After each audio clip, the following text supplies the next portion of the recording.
We got a little way into Deuteronomy chapter 24 last time, and we'll continue with that today.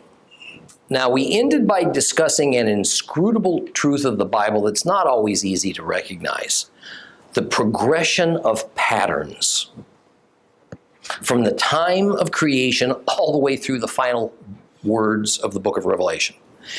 The truth is, I think, perhaps the key that unlocks so many Bible mysteries that has escaped us is this issue of patterns. And these Bible mysteries inevitably elicit the question, why? Why is what makes a mystery a mystery? Why does God do what he does in any given situation? Why do good things happen to bad people and bad things happen to good people? Why?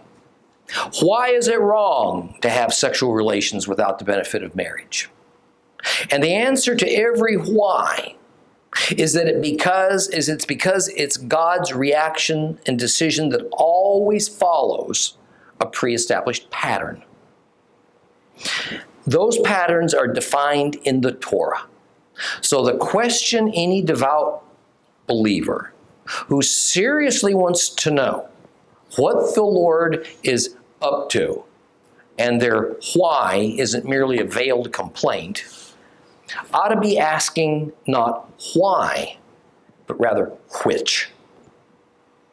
Which God pattern either reflects the outcome of a given situation, or also which pattern we ought to apply to any particular issue or challenge that faces us. This progression of God patterns has generally only been of interest to Bible scholars, and a precious few of those.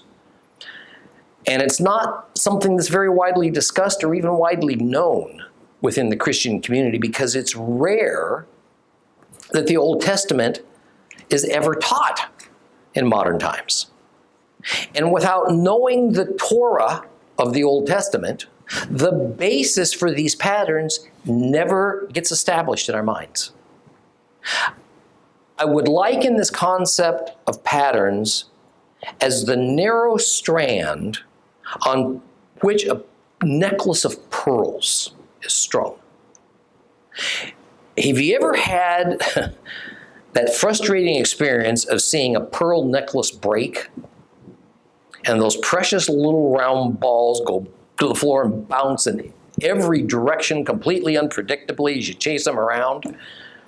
We have scores of pearls of truth presented to us in the Bible. But when the strand of patterns is broken, then those pearls, which are the many Bible stories and prophecies and proverbs and commandments and laws and Yeshua's parables, they become disconnected. And it's nearly impossible to see their orderly sequence, their organic relationship of one to the next, to the next, to the next. Instead, we tend to look at those pearls of wisdom individually, randomly. And such a thing indeed does cause us to look upward and plead, why? Let me begin by repeating the thing I closed with last time. The God principles hidden within the story of creation were carried forward and manifest at a little more obvious level in the narratives about Abraham, Isaac, and Jacob. Those God principles that were deeply embedded in these fascinating narratives about the patriarchs were then extracted and clearly laid out in the law of Moses at Mount Sinai. The detailed God principles given at Mount Sinai were carried forward and brought to fruition at yet a higher spiritual level in the life, the sermons, and the parables of Yeshua, Jesus Christ. Those God principles will be manifest at a near perfection level in the millennial kingdom, the 1,000-year reign of Messiah. But understand, they're all still the same principles. Nothing has changed. Only how they're revealed, manifested, transformed over time changed. So during our lesson today, I'm going to take a couple of laws from Deuteronomy 24 and go back several hundred years to the time of the patriarchs and show you how those God principles that were the basis of the law of Moses played out in those earlier Bible stories, because those same principles, of course, existed even from the time of creation. The rabbis would say, and I think the Bible backs it up, that the Word, which is the law, the Torah, was in heaven long before it made its way to earth at creation. First, however, let's refresh our minds, our memories, by rereading Deuteronomy 24 and looking at a couple more commandments. Open your Bibles to Deuteronomy chapter 24. That would be page 223 if you have a complete Jewish Bible.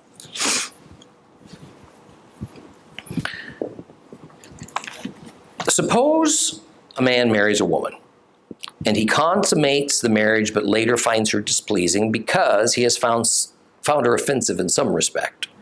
And he writes her a divorce document and gives it to her and sends her away from his house, and she leaves his house and goes and becomes another man's wife. But the second husband dislikes her and writes her a get, gives it to her and sends her away from his house, or the second husband whom she married dies. In such a case, her first husband, who sent her away, may not take her again as his wife because she is now defiled. It would be detestable to Adonai, and you're not to bring about sin in the land Adonai your God is giving you as your inheritance. If a man has recently married his wife, he's not to be subject to military service. He's to be free of external obligations and left at home for 1 year to make his new wife happy. No one may take a mill or even an upper millstone as collateral for a loan, because that would be taking as collateral the debtor's very means of sustenance. If a man kidnaps any of his brothers, fellow members of the community of Israel, and makes him a slave or sells him, that kidnapper must die, and this way you will put an end to such wickedness among you. When there is an outbreak of Sarat, be careful to observe and do just what the Kohanim, the priests who are Levites, will teach you. Take care to do as I ordered them. Remember what Adonai your God did to Miriam on the road after you left Egypt. When you make any kind of loan to your neighbor, you're not to enter his house to take his collateral. You must stand outside, and the borrower will bring the collateral outside to you. If he's poor, you are not to go to bed with what he gave as collateral in your possession. Rather, you must restore the pledged item at sunset. Then he will go to sleep wearing his garment and bless you. This will be an upright deed of yours before Adonai your God. You're not to exploit a hired worker who is poor and needy, whether one of your brothers or a foreigner living in your land, in your town. You're to pay him his wages the day he earns them before sunset. For he's poor, and he looks forward to being paid. Otherwise, he'll cry out against you to Adonai, and it will be your sin. Fathers are not to be executed for their children, nor are children to be executed for their fathers. Every person will be executed for his own sin. You're not to deprive the foreigner or the orphan of the justice which is his due. You're not to take a widow's clothing as collateral for a loan. Rather, remember, you were a slave in Egypt, and Adonai your God redeemed you from there. That's why I'm ordering you to do this. When harvesting the grain in your field, if you forgot a sheaf of grain there, you're not to go back and get it. It will remain there for the foreigner, the orphan, and the widow, so that Adonai your God will bless you in all the work you do. When you beat your olive tree, you're not to go back over the branches again. The olives that are left will be for the foreigner, the orphan, and the widow. When you gather the grapes from your vineyard, you're not to return and pick grapes a second time. What is left will be for the foreigner, the orphan, and the widow. Remember that you were a slave in the land of Egypt. That's why I'm ordering you to do this. This is why I like to read from the Complete Jewish Bible, because it will use some of the original Hebrew words in place of English translations that are often well off the mark, or it obscures the meaning. Most Bible versions will say in verse 8, take a look at verse 8, that this passage is talking about the disease of leprosy. Or maybe it'll say skin disease, or something like that. The Hebrew word that's used here is zarat, and it does not mean leprosy. Zarat actually manifests itself in a variety of conditions that, while usually associated with the skin, but it's also connected, well, it's usually associated with the skin, but it's also connected with impurities upon clothing, furniture, even on the walls of your house. Leviticus 13 and 14 more carefully define zarat and explain that only the priesthood can deal with it because it's primarily a spiritual issue, and only to a lesser degree is it a medical problem. In a nutshell, zarat is seen as the outward result of the inner state of ritual defilement. Zarat is an outward illustration of how the Lord sees the inner spiritual condition of a human, diseased and corrupted, unclean. Therefore, when a Hebrew had an outbreak of zarat on their skin, they were separated from the rest of Israel. They were forcibly put outside the camp if they balked at going out on their own volition. And outside the camp, they remained until there was no further sign of zarat. For some Israelites, that would be for the remainder of their natural lives. Now, as an example of both what the person with zarat can expect and why people are inflicted with this condition, verse 9 uses the incident with Miriam. Now recall that some years earlier in the wilderness journey, Aaron and Miriam, Moses' own brother and sister, spoke against Moses. Miriam was struck with zarat as a consequence of this sin. Now, there are disagreements among Jewish and Christian scholars over the precise nature of Miriam's offense. But if there's a thread of consensus, it is that this probably had to do with the crime of slanderous gossip, in Hebrew, lashon hara. Essentially, the problem was that Miriam had spoken against God's anointed mediator, Moses.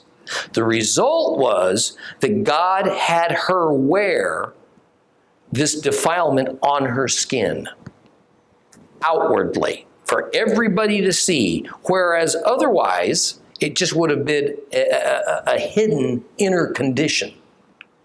But it wasn't only so that others could see that she had broken peace with God.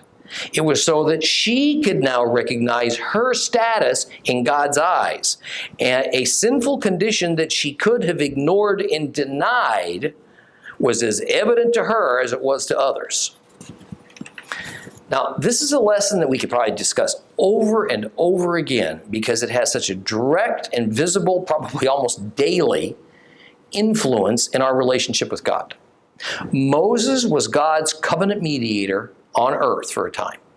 Yeshua was God's greater covenant mediator on earth for a time, and he remains so in heaven today.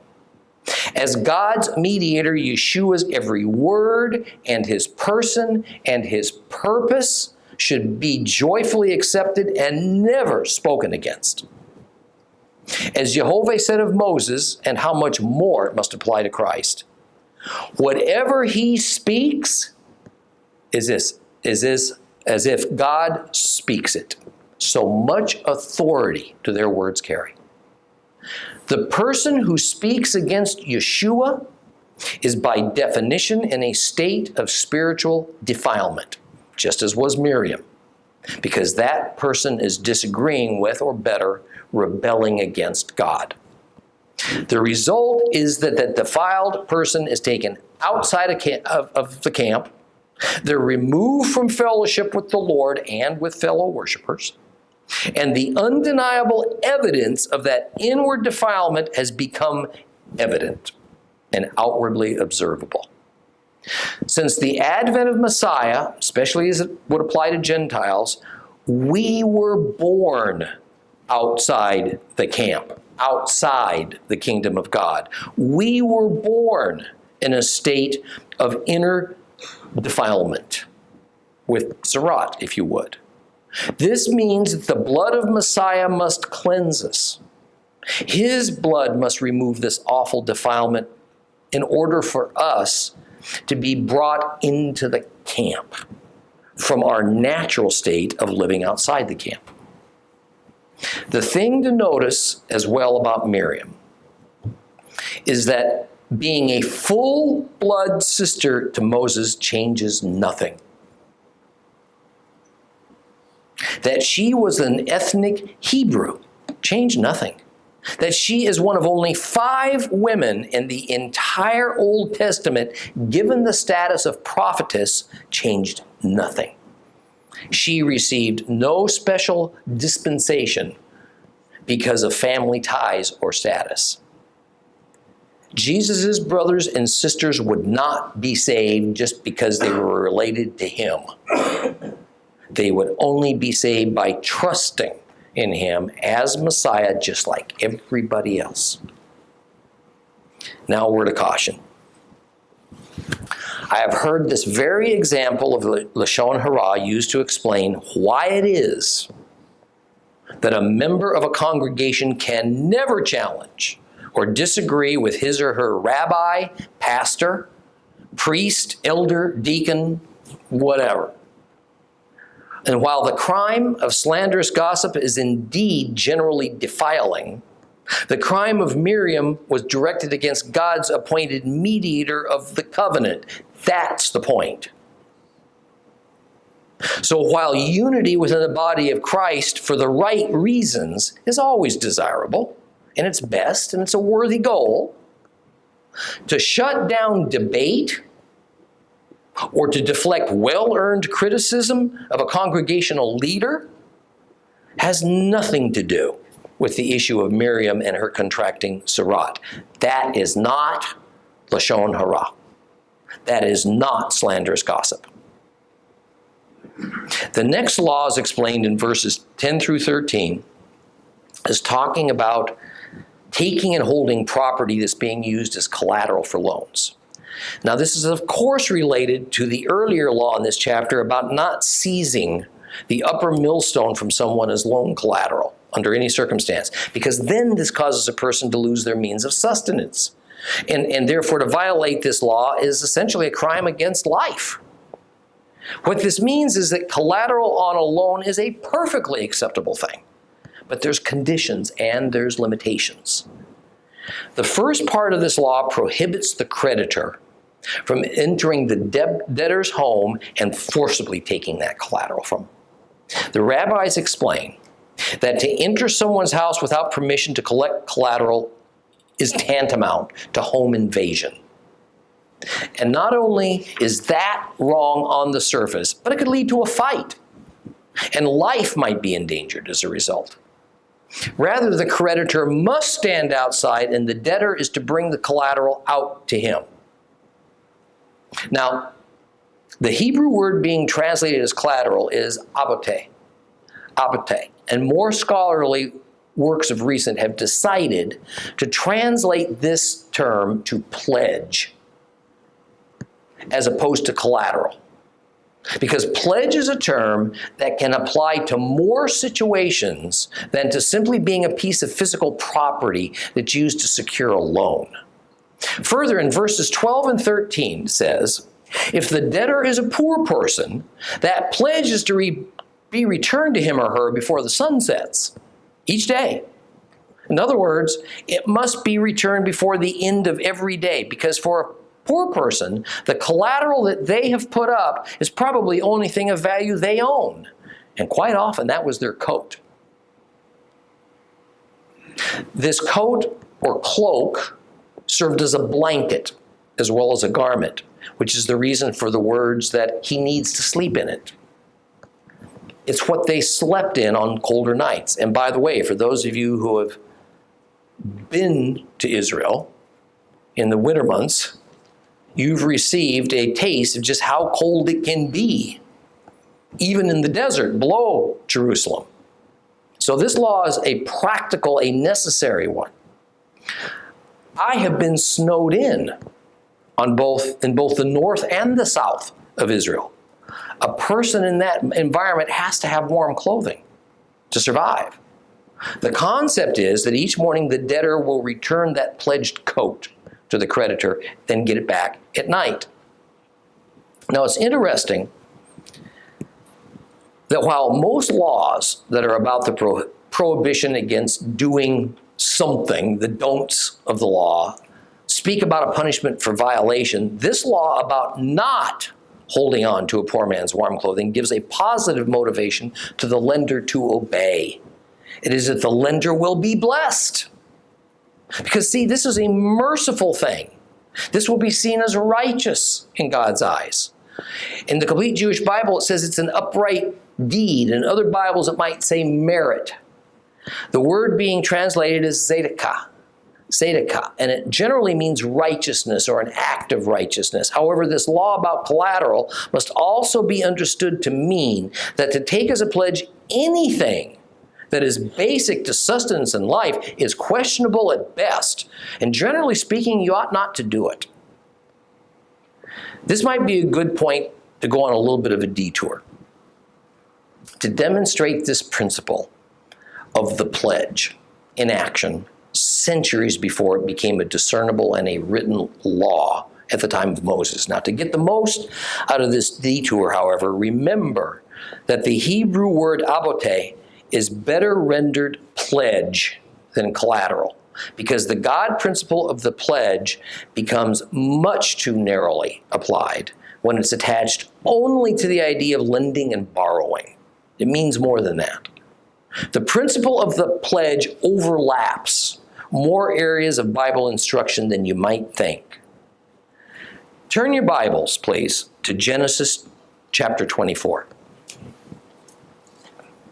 We're going to read the fascinating story of Rivka, being chosen as a wife for Abraham's son Isaac. It's a lengthy chapter, so in the interest of time, we're going to omit parts of it because it's not particularly needed to make the point that I'm going to try to demonstrate to you. So turn your Bibles to Genesis chapter 24. I'm going to skip a little bit, so just follow me, please. We'll start with verses 1 through 14, then 28 to 32, then 54 to the end. By now, Abraham was old, advanced in years, and Adonai had blessed Abraham in everything. Abraham said to the servant who had served him the longest, who was in charge of all he owned, "Put your hand under my thigh, because I want you to swear by Adonai, God of heaven and God of earth, that you will not choose a wife for my son from among the women of the Canaanites, among whom I'm living, but that you will go to my homeland, to my kinsmen, to choose a wife for my son Yitzhak." The servant replied, "Suppose the woman isn't willing to follow me to the land. Must I bring your son back to the land from which you came?" Abraham said to him, "See to it that you don't bring my son back there. Adonai, the God of heaven, who took me away from my father's house and away from the land I was born in, who spoke to me and swore to me, 'I will give this land to your descendants,' he will send his angel ahead of you, and you are to bring a wife for my son from there. But if this woman is unwilling to follow you, then you are to release from your obligation, then you are released from your obligation under my oath. Just don't bring my son back there." The servant put his hand under the thigh of Abraham his master and swore to him concerning the matter. Then the servant took 10 of his master's camels and all kinds of gifts from his master, got up, went to Aram Naharaim, to Nahor's city. Towards evening, when the women go out to draw water, he had the camels kneel down outside the city by the well, and he said, "Adonai, God of my master Abraham, please let me succeed today and show your grace to my master Abraham. Here I am, standing by the spring, as the daughters of the townsfolk come out to draw water. I will say to one of the girls, 'Please lower your jug so that I can drink.' And if she answers, 'Yes, drink, and I will water your camels as well,' then let her be the one you intend for your servant Isaac. This is how I will know that you have shown grace to my master. Skip down now to verse 28. The girl ran off and told her mother's household what had happened. Rivkah had a brother named Laban. When he saw the nose ring and the bracelets on his sister's wrists besides, and when he heard his sister Rivkah's report of what the man had said to her, he ran out to the spring and found the man standing there by the camels. "Come on in," he said, "you whom Adonai has blessed.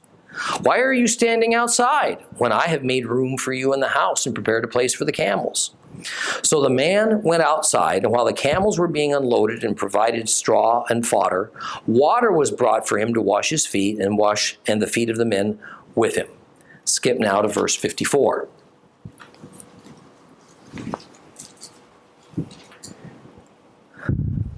He and his men then ate and drank and stayed the night. In the morning they got up, and he said, "Send me off to my master." Her brother and mother said, "Let the girl stay with us a few days, at least 10. After that she'll go." He answered them, "Don't delay me. Since Adonai has made my trip successful, let me go back to my master." They said, "We will call the girl and see what she says." They called Rivkah and asked her, "Will you go with this man?" And she answered, "I will." So they sent their sister Rivkah away with her nurse, Abraham's servant, and his men. They blessed Rivkah with these words, "Our sister, may you be the mother of millions. May your descendants possess the cities of those who hate them." Then Rivkah and her maids mounted the camels and followed the man. So the servant took Rivkah and went on his way. Meanwhile, Isaac, one evening after coming along the road from Beer Lahai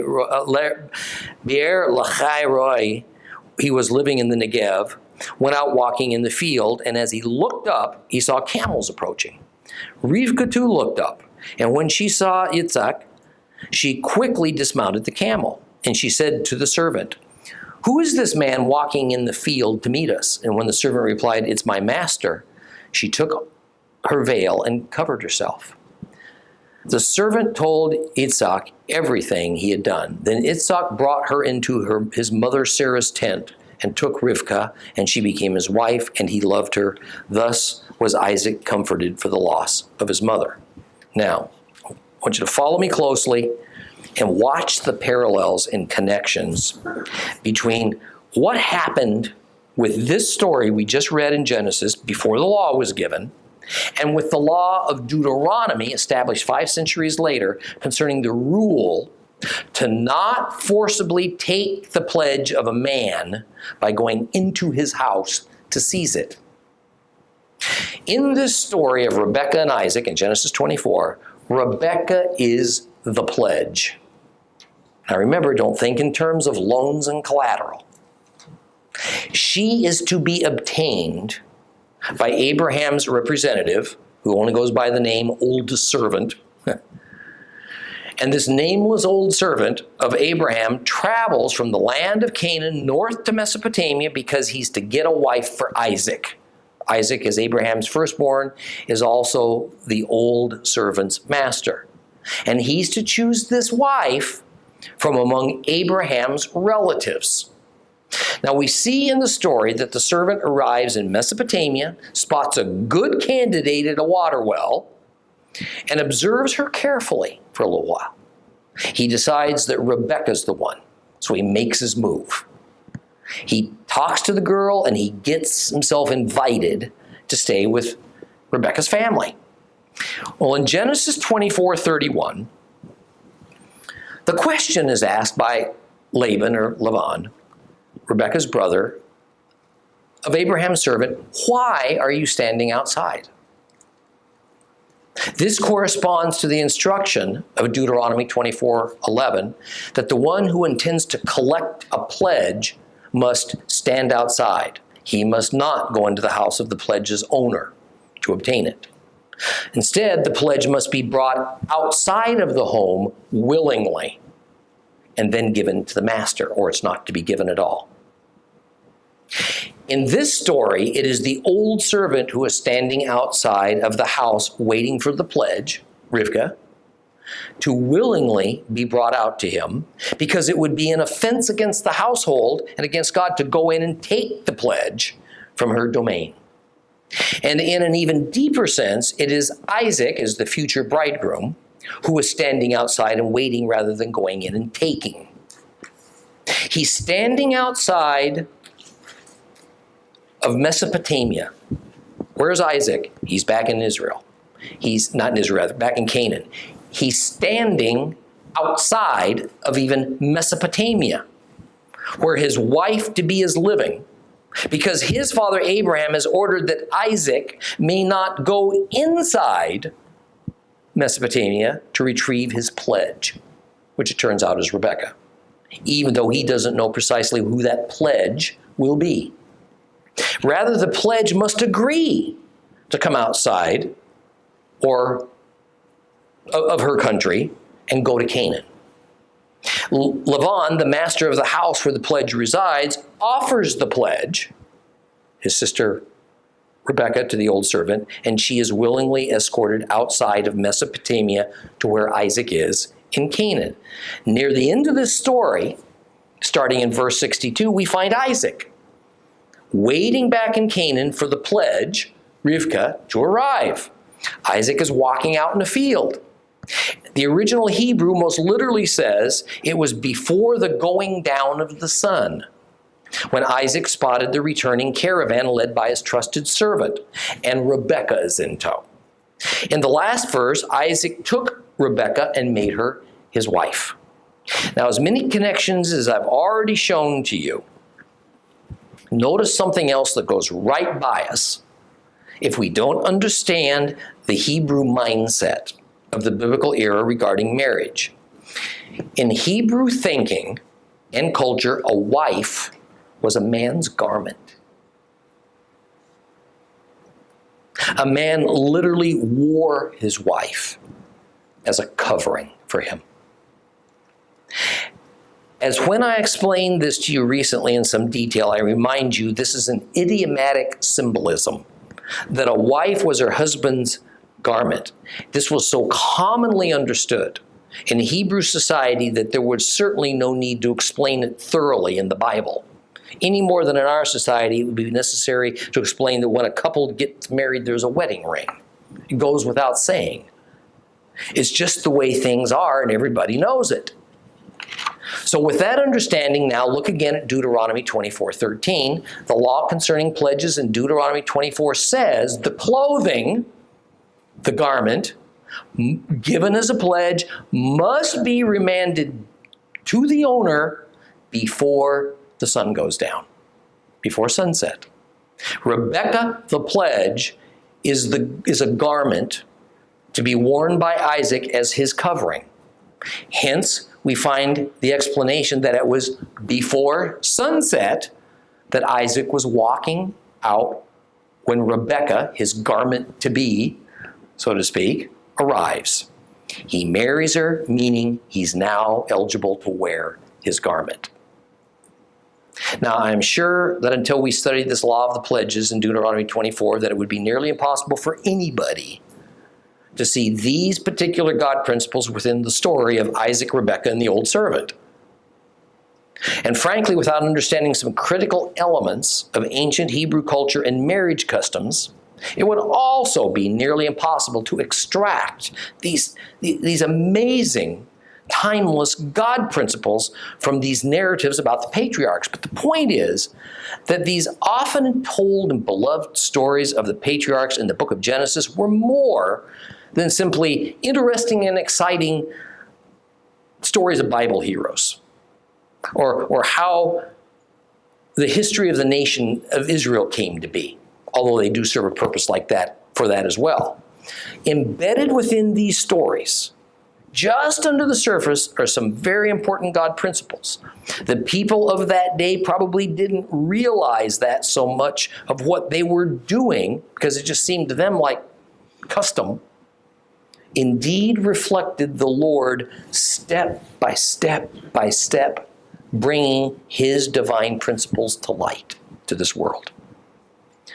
Yet with the giving of the law on Mount Sinai, suddenly those eternal God principles no longer had to be extrapolated from historic stories.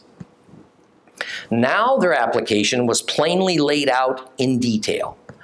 which principle to apply to which situation is now enumerated in the law. I want to show you something else before we move on, because it helps to understand, or at least answer, the often debated question concerning God's communication to Abraham that his descendants would be led into captivity and remain there for 4 generations. And the usual framing of this question is, well, how long is a generation? I would submit that the question ought to be not how long, but what is a generation? By demonstrating to you that the principles behind the law were exhibited far earlier within the stories of the patriarchs, next we find that thus far in Deuteronomy chapter 24, we have laws directly connected to each of the 4 generations of Abraham that I just mentioned. We have the law of kidnapping, which is attributable to Joseph, one of the generations after Abraham. We have the law of Miriam's Zerat. That's the present generation of the time of the Exodus. We have the law of the pledge for Isaac, the generation that followed Abraham. And then in the same law regarding the pledge, we have the admonition that the return of the pledge, the garment, to the owner shall be counted as righteousness to the one who obeys his law. Recall in the story of the establishment of the Abrahamic covenant in Genesis 15:6, God tells Abraham that to trust God will be credited to him as righteousness. Therefore, this law of the pledge directly connects to Abraham, the original and the first generation. So now we see what the 4 generations that were prophesied consisted of.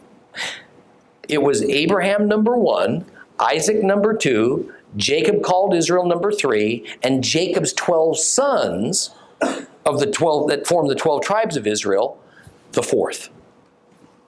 It would not be until the 12 tribes, the 4th generation from Abraham, were fully established and brought to some God-designated state of fruitfulness and maturity, that Jehovah would liberate them from captivity and bring them to the land that he had promised Abraham. So the 4 generations in this prophecy are not so much about a precisely divine measurement of time as it is about the event, the Exodus, occurring within the 4th generation, the generation of the 12 tribes as the participants. Now, this part of the lesson, this little detour, might have hurt your heads a little bit, and that's okay. It's an awful lot to digest all at once. But if you were just able to absorb parts of it, I think it'll go some distance in cementing within you this organic inseparableness of the entire Word of God, and why it is such a devastating error that the church has for 1,800 years determined to sever away the Torah and the Old Testament from our understanding. This is a message that every one of you who know better must in your own way endeavor to communicate to your brothers and sisters in the faith of our Messiah. I don't think very much could be of greater importance than this in our era. I want to continue with Deuteronomy 24, verse 14.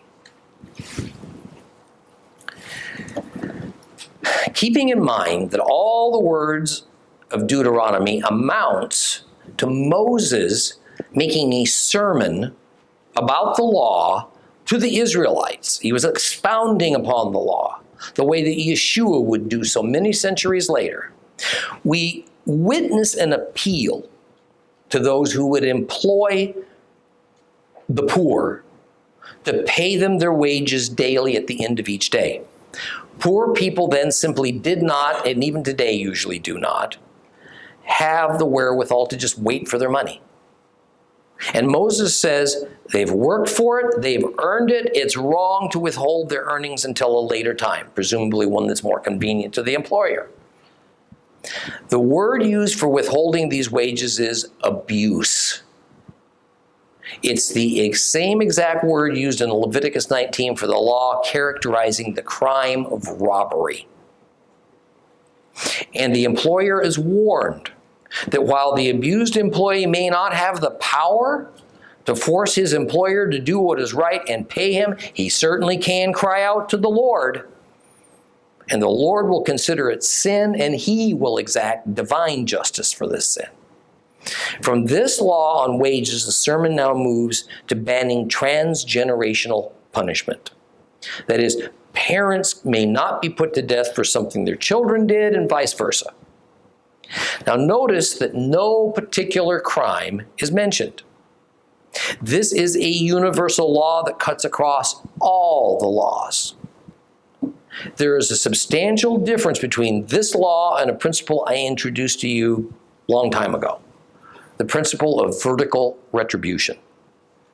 Vertical retribution, in fact, can put the punishment for transgressing against the Lord upon descendants several generations removed from where the trespass occurred. This is something that might sound strange to us, but it was real and it was practiced by the Hebrews. We occasionally talk in the church about generational curses that are the result not of what the affected person might have done, but of something that person's father or grandfather or even an earlier ancestor might have done.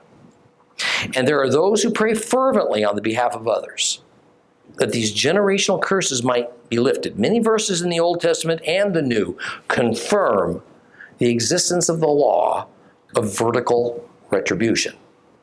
The difference between the law against transgenerational punishment and vertical retribution is that vertical retribution is not part of the civil or the criminal law code. Vertical retribution is decided on and carried out by God exclusively.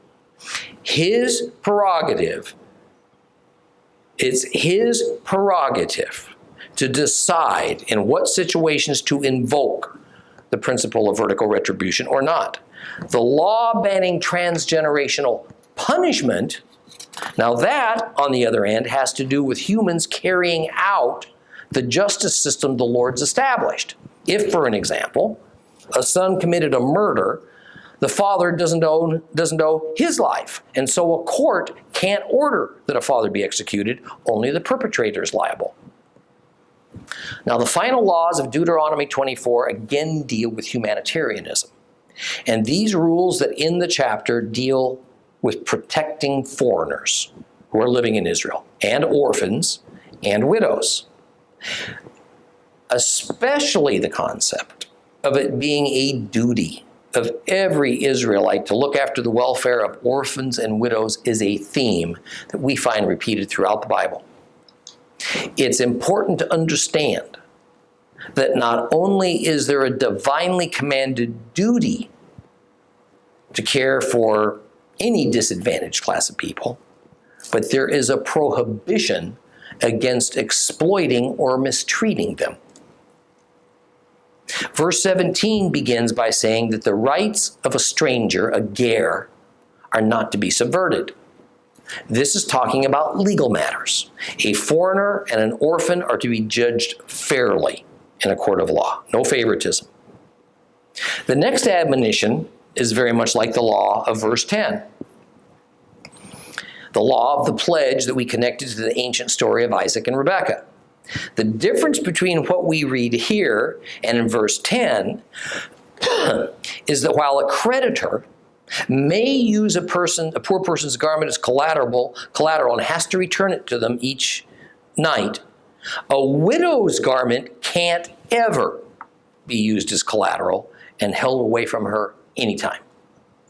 It is interesting that we find even more concern for a widow than we do for an orphan and a foreigner in this matter. Jewish tradition has taken this a step further, and it has declared that no possession of a widow can be used for loan collateral.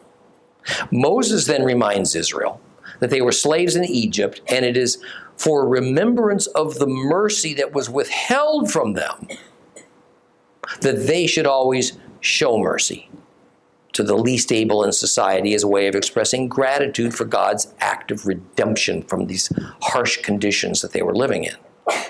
This, of course, exactly plays into Christ's reasoning that by believers aiding those who are the least in society, he says it's just like we're aiding him. It is a case of our showing gratitude for our redemption, our salvation, by showing mercy to those who Yeshua once looked after and helped. Then verse 19 expounds upon the laws given in Leviticus concerning leaving a portion of the fields, vineyards, and tree crops for a foreigner, widow, and orphan to eat from. The earlier and similar law in Leviticus said that the corners of the fields were to be left for the poor. These rules in Deuteronomy further define what's to be left, so that the disadvantaged can have food and not be hungry. The rabbis have concluded that the various laws about gleaning can be categorized into 4 groups based on what's to be left for the poor. And it's these. First, the edges of the fields, vineyards, and groves are to be left unharvested. Second is that which is forgotten in the fields, vineyards, and groves is not to be reclaimed by the owner. Third are those grains and grapes that fall to the ground during the reaping process. They're to be left there by the owner. They're not to be picked up off the ground. Fourth is that the smaller, immature, so less desirable, clusters of grapes, they're to be left on the vines and not harvested by the owner. And Moses says there's a reward for obedience to these laws for the farmer and for the field owner. The Lord will bless all of his undertakings. The reason is that the farmer is being urged to give up that which is legally his for the sake of mercy towards another person. This admonition, of course, seems to parallel the exhortation we get in the New Testament, that we always give our tithes and offerings in the name of the Lord as we should. That the result of following this God principle of tithing and giving is the Lord will bless our lives and our efforts. But remember, here in Deuteronomy, this is not a case of people giving to the temple or to the Lord. This is a case of people directly helping poor people. Our giving to the Lord for the work of the church is separate from helping the less fortunate among us, even though the church itself should also help. Both are expected of God's people without hesitation. Next week, we're going to begin chapter 25. Please rise.